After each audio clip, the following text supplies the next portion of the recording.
ETF index mutual funds నేర్చుకుని stock మార్కెట్లో రాణించాలనుకుంటున్నారా? వెంటనే ఈ నెంబర్కి కాల్ చేయండి. హలో నమస్తే, వెల్కమ్ టు సుమన్ టీవీ. ప్రస్తుతం మనతో పాటు life coach, family and marriage counsellor అయిన ప్రశాంతి గారు ఉన్నారు. వీరితో ఈరోజు కొన్ని విషయాన్ని గురించి మనం డిస్కస్ చేద్దాం. హలో అండి ప్రశాంతి గారు, నమస్తే. హలో అండి, నమస్తే కీర్తి గారు. సో ఎక్కువగా ఇప్పుడు చాలా మందిని చూసినా అంటే ఉమెన్ని ఎలా తీసుకునే వాళ్ళం అంటే ఒక సాఫ్ట్ నేచర్ అండ్ చాలా జనరస్గా ఉంటుంది, అందరితో పొలైట్గా ఉంటుంది అనే దాంట్లోనే ఎక్కువగా చూసేవాళ్ళం. ఇప్పుడు కానీ ఉమెన్ అంటేనే చాలామంది భయపడే పరిస్థితికి వచ్చేసారు. మెయిన్గా ఇంకా పెళ్ళి అంటే అసలు వద్దు అనే టైంకి వచ్చేసారు. ఎందుకు అంటే ఇప్పుడు క్రైమ్స్ అలా జరుగుతున్నాయి. ఉమెన్ మేబీ పిల్లల్ని చంపడంలో వెనకాడట్లేదు, వాళ్ళ ఫ్యామిలీలో ఏ పర్సన్ చంపడానికి వెనకాడట్లేదు, హస్బెండ్స్ని చంపడము, ఇలా అఫేర్స్, ఇంత క్రిమినల్ మెంటాలిటీ.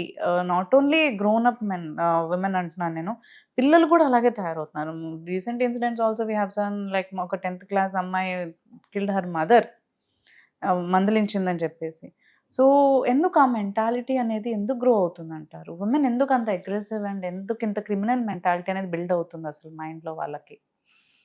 మీరు అన్నట్టు ఉమెన్ ఎప్పుడు ఒక సున్నితమైన మనస్తత్వంతో పోల్చారు. సో ఇది ఇలా ఎందుకు అవుతుందంటే సో మెనీ ఫ్యాక్టర్స్ అండి. ఒకటి media, the type of content they are watching, అది చూసుకుంటూ పెరుగుతున్నారు. Okay okay, criminal mind set, plot ఎలా చేయాలి, ఒకరిని చంపే వరకు డీటెయిల్డ్గా ఈ ఎపిసోడ్స్లో చూపిస్తూ ఉంటే వాళ్ళ అదే ప్రపంచం అదే చూస్తూ రోజు గడుపుతుంటే that is impacting them definitely. Correct. And then so many factors. Basically నేను ఒకటి మళ్ళీ చెప్పేది ఒకటే అండి, సైకాలజీలో ఆల్ అడల్ట్ బిహేవియర్ అనేది is nothing but reflection of childhood experiences. చిన్నప్పుడు ఎలాంటి సిచ్యువేషన్స్కి ఎక్స్పోజ్ అయ్యారో, ఎలాంటి వాతావరణంలో పెరిగారో దాని ఇంపాక్ట్ పెద్దయ్యాక టోటల్లీ దాని ఇంపాక్ట్ ఉంటుంది. అంటే కొంతమందిని మనం చూస్తాం, వాళ్ళ ఫ్యామిలీ చాలా బాగుంటుంది, ఓన్లీ వన్ ఎవరో ఒకరు ఇలా బయటికి వస్తారు. అనుకుంటామండి ఫ్యామిలీ చాలా బాగుంది అనుకుంటాము, కానీ తెలియకుండా ఎన్నో అవుతుంటాయి. I tell you one example. ఇప్పుడు ఇద్దరు ట్విన్స్ అనుకుంటాం. ట్విన్స్ అంటే ఒకటే తల్లికి ఒకే టైంకి పుట్టిన పిల్లలు. కరెక్ట్. ఓకే, వాళ్ళలో చాలా తేడా ఉంటుంది. ఎందుకు ఉంటుంది? I tell you. ఇప్పుడు సపోజ్ ఇద్దరిని ఒకే ఉయ్యాలలో పడుకోబెడతారు చిన్నప్పుడు. ఓకే, ఈ అబ్బాయి అటుముఖం చేస్తుంటాడు, ఈ అబ్బాయి ఇటుముఖం చేస్తుంటాడు. ఈ అబ్బాయి మేబీ అక్కడ ఒక టీవీ ఉంది, ఆ టీవీని చూస్తూ ఉంటాడు. ఇటువైపు ఒక కిటికీ ఉంది, దాంట్లో చెట్టు, పూలు, పండ్లు, పక్షులు వచ్చి ఒక న్యాచురల్ సెటప్ని చూస్తూ ఉంటాడు. ఓకే, వీళ్ళిద్దరికి చాలా తేడా ఉందండి. ఒకటే ఇంట్లో ఒకటే తల్లి పిల్లలు, తేడా ఉందా లేదా? అండ్ దెన్ ఇప్పుడు ఒక ఇన్స్టెన్స్, పక్కన నేబర్స్ ఉండేవాళ్ళు, ఆవిడకి ఇద్దరు ట్విన్స్ చిన్న పిల్లలు పుడితే ఇవాళ రేపు ట్విన్స్ ఇద్దరిని పెంచడం కష్టం అనేసి ఆవిడ వాళ్ళ అమ్మ నాన్నని రమ్మని తెచ్చిపెట్టుకుంది.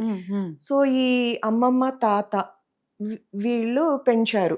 ఓకే, తల్లి ఉంది, వీళ్ళు కూడా హెల్ప్ చేస్తున్నారు. సో డైలీ ఈవినింగ్ వచ్చేసరికి ఇద్దరిని హ్యాండిల్ చేయడం కష్టం కదా, అమ్మమ్మ ఒక అబ్బాయిని, తాతగారు ఒక అబ్బాయిని తీసుకొని బయటికి వెళ్తారు. ఓకే, అమ్మమ్మ ఎక్కడికి వెళ్తుంది? మేబీ టెంపుల్స్, మార్కెట్, ఏదో అలాంటి టెంపుల్స్ కాదు, ఒక గేటెడ్ కమ్యూనిటీ ఎగ్జాంపుల్ చెప్తున్నాను. ఆమె కిందికి వెళ్తుందండి. కింద ఆ లేడీస్ గ్యాంగ్ ఒకటి ఉంటుంది, వాళ్ళతో ముచ్చట్లు పెడుతుంటారు. ఆ పిల్లోడినాడు వదిలేస్తే ఏదో ఆడుకుంటుంటాడు ఈ లేడీస్ మధ్య. ఓకేనా, ఈ తాత ఎక్కడ తీసుకెళ్తాడు వేరే అబ్బాయిని? ఆయన జెంట్స్ గ్యాంగ్ ఒకటి ఉంటుంది, వాళ్ళు ఏదో క్లబ్ హౌస్ లో పేకాటో ఆడుకుంటారు, ఏదో చేస్తుంటారు. సో రెండు అగైన్ డిఫరెంట్ ఎన్వైరన్మెంట్స్ అండి. కరెక్ట్. సో అలా అన్నోయింగ్లీ డిఫరెంట్ థింగ్స్ కి ఎక్స్పోజ్ అవుతున్నారు పిల్లలు. ఎగ్జాక్ట్లీ. సో మీరు అన్నారు కదా వాళ్ళ ఫ్యామిలీ చాలా మంచిది అనేసి. సో మంచిది అంటే అన్నోయింగ్లీ అందరూ పిల్లల్ని ది బెస్ట్ ఇవ్వాలనుకుంటారు, మంచే చేయాలనుకుంటారు, కానీ తెలియకుండా కొన్ని తప్పులు జరుగుతుంటాయి. కరెక్ట్. లైక్ సపోజ్ ఒకరిని ఇప్పుడు పెద్ద జాయింట్ ఫ్యామిలీస్ ఉన్నాయనుకోండి, వాళ్ళు ఇంటి పనులు దాంట్లో మునిగి ఉంటారు. సో పిల్లల్ని అలా వదిలేస్తారు. ముందు ఏదో బయట ఆడుకునే వాళ్ళు, పిల్లలు ఆడుకునే వాళ్ళు, ఉండేవాళ్ళు. కానీ ఇవాళ ఏముంది, సోషల్ టీవీ, మీడియా, మొబైల్స్. వాళ్ళు దీనికి ఎక్స్పోజ్ అవుతున్నారు. ఎగ్జాక్ట్లీ.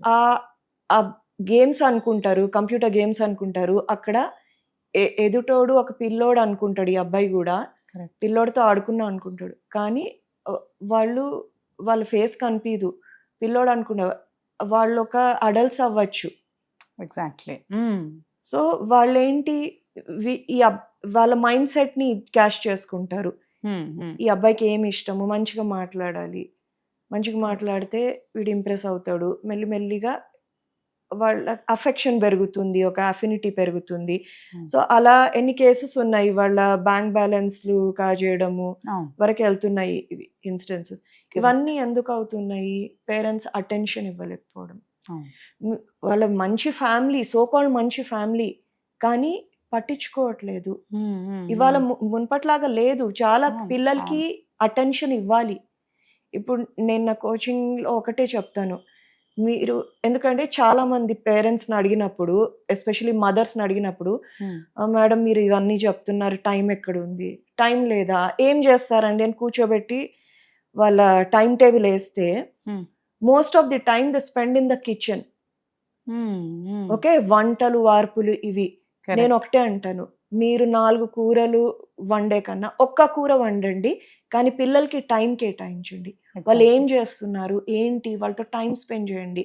వాళ్ళు లైక్ స్కూల్ నుండి రాగానే ఎన్నో విషయాలు ఉంటాయి షేర్ చేయాలి అనిపించేవి. సో అది వినాలి.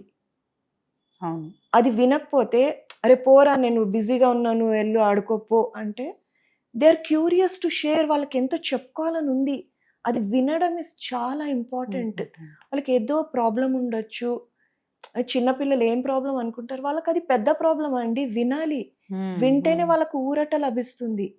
సో అది వినకపోవడం వల్ల అట్లా వాళ్ళు వచ్చి చెప్తుంటారు, ట్రై చేస్తుంటారు. మనం ఎప్పుడు పోరా అనేసి ఇది చేస్తే, ఓకే కొన్నిసార్లు ట్రై చేస్తారు, మళ్ళీ వాళ్ళు సెటిల్ అవుతారు, ఓకే వీళ్ళు వినరు నాది అనేసి. కానీ వాడికి చెప్పుకోవాలని ఉంటుంది.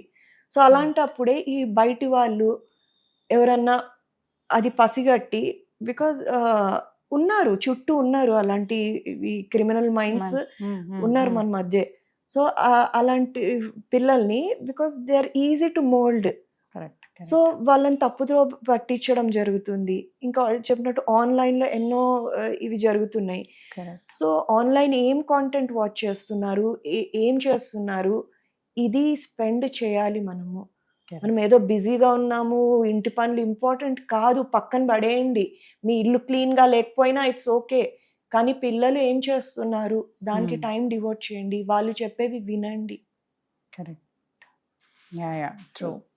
సో వాళ్ళతో ఉండి అంటే వాట్ దే ఆర్ వాచింగ్ ఇవన్నీ కూడా మనం చూసుకుంటూ మానిటర్ చేయాలి. ఇట్స్ ఇలాంటి మెంటాలిటీ అనేది బిల్డ్ అవ్వకుండా మనం గైడ్ చేయొచ్చు అని. వాళ్ళ ఒక్క క్లిక్ ఆఫ్ అ బటన్ తో ఏదో ఒక క్రిమినల్ సిరీస్ వాచ్ చేయడం స్టార్ట్ చేస్తే, మరి ఇలాంటి మెంటాలిటీ కాకపోతే ఎటు వెళ్తారు? కరెక్ట్. అది ఎప్పుడు పేరెంట్స్ మానిటర్ చేస్తేనే కదా ఇమీడియట్ గా స్టాప్ చేసేది. వాళ్ళు పట్టించుకోకపోతే అలా వెళ్తూనే ఉన్నారు. థ్యాంక్ యూ అండి. థ్యాంక్ యూ ప్రశాంతి గారు. Thanks for sharing all this information.